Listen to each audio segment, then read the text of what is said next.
Welcome to healthy food kitchen. இன்றைக்கி நம்ம வந்து குடமிளகாய் கறி செய்ய போகிறோம். இது வந்து கிரேவி மாதிரி செய்ய போகிறோம். சப்பாத்திக்கு ரொம்ப நல்லாயிருக்கும். குடமிளகாய் வந்து 2 மிளகாய் நான் பெரிய மிளகாய் எடுத்து நறுக்கி வச்சுருக்கேன். நீங்கள் கூட சேர்த்துக்கலாம். தக்காளி பழம், இது வந்து பெங்களூர் தக்காளி பழம். நாட்டு தக்காளி பழம் போட்டிங்கன்னா ரொம்ப புளிக்கும். அதுக்கேற்றளவு நீங்கள் மிளகாத்தூள் போடணும். இது நாட்டு தக்காளி, இது நான் பெங்களூர் தக்காளி எடுத்துருக்கேன். 3 தக்காளி, 2 பெரிய வெங்காயம், இஞ்சி பூண்டு விழுது வந்து இஞ்சி கொஞ்சமும் பூண்டு ஒரு 5 பல்லு நறுக்கி வச்சுருக்கேன். நீங்கள் விழுதா கூட யூஸ் பண்ணிக்கலாம். நான் நறுக்கி வச்சுருக்கேன். மிளகாத்தூள், தக்காளி பழம் எந்த அளவுக்கு போடுறீங்களோ அந்த அளவுக்கு கொஞ்சம் கூட சேர்க்கணும். நான் 2 ஸ்பூன் எடுத்திருக்கேன். அரைக்கிறதுக்கு வந்து தேங்காய் பூ வந்து 2 ஸ்பூன் தான் வச்சுருக்கேன். ரொம்ப வச்சிங்கன்னா குருமா மாதிரி வந்துடும். கிரேவிக்காக நான் 2 ஸ்பூன் வச்சுருக்கேன். 2 ஸ்பூனை காட்டிலும் கொஞ்சம் கம்மியாக தான் இருக்குது. மல்லி வந்து 3/4 ஸ்பூன், சீரகம் 1 ஸ்பூன், பட்டை கொஞ்சம், முந்திரி பருப்பு வந்து 4 பருப்பு.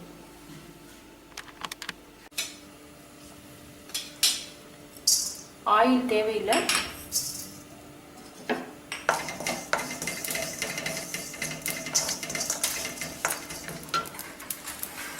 மல்லி சீரகம் எல்லாமே ஒன்றா போட்டேன்.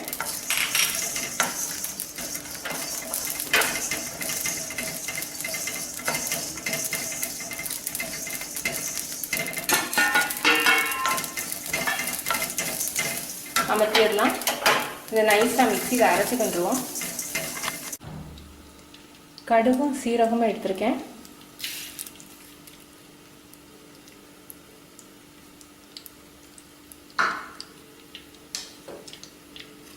நாலு ஸ்பூன் ஆயில் ஊற்றிருக்கேன்.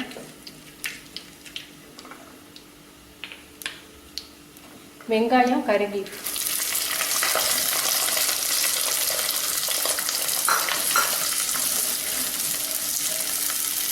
இஞ்சி பூண்டையும் போட்டலாம். நல்லா ப்ரௌன் கலரில் வரட்டும். தேவையான அளவுக்கு உப்பு சேர்த்துக்குவோம். மஞ்சள்தூள் கொஞ்சம், மஞ்சள்தூள் வந்து இன்க்ரீஸ் குக்கரில் விட்டுட்டேன்.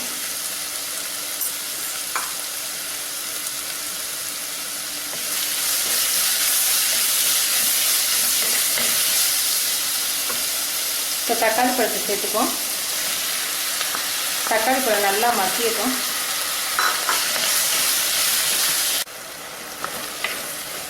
தக்காளி பழத்தையும் கூழ் மாதிரி நீங்கள் மிக்சியில் அடித்து அரைச்சி ஊற்றலாம். ஆனால் வந்து கிரேவி அதிகமாக இருக்கும்.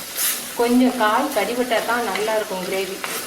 அதனால நான் தக்காளி பழத்தை நறுக்கி போட்டிருக்கேன். நீங்கள் ரொம்ப கிரேவி வேணும் அப்படின்னு நினச்சிங்கன்னா மிக்சியில் அரைச்சி தக்காளி பழத்தை போட்டுக்கலாம். மிளகாத்தூள், ஏன்னா தேங்காய் போடுறோம்னா தக்காளி பழம் 3 போட்டிருக்கோம். அதுக்கு ஏற்ற அளவுக்கு நம்ம வந்து மிளகாத்தூள் போடணும். இப்போ தக்காளி பழம் நல்லா மசிச்சிருச்சு. இப்போ வந்து நம்ம குடமிளகாய் வதக்கிக்குவோம். குடமிளகாய் வந்து சீக்கிரம் வெந்துடும்.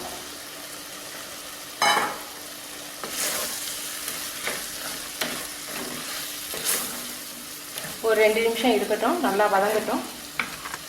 உப்பு உரப்பெல்லாம் இப்போ பார்த்துக்குங்க. உரப்பு பத்தலைன்னா இப்போயே மிளகாத்தூள் மறுபடியும் சேர்த்துக்குங்க. கொதிக்க விட்ட பிறகு மிளகாத்தூள் சேர்த்திங்கன்னா பச்சை வாடை வரும். இப்போ நம்ம அரைச்ச விழுதை போட்டுடலாம்.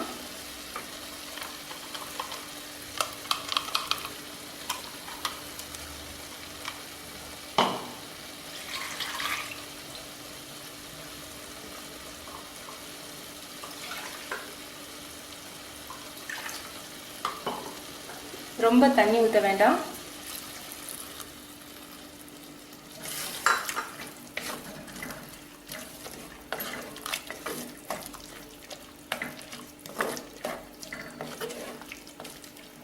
ஒரு 5 நிமிஷம் கொதிக்கட்டும்.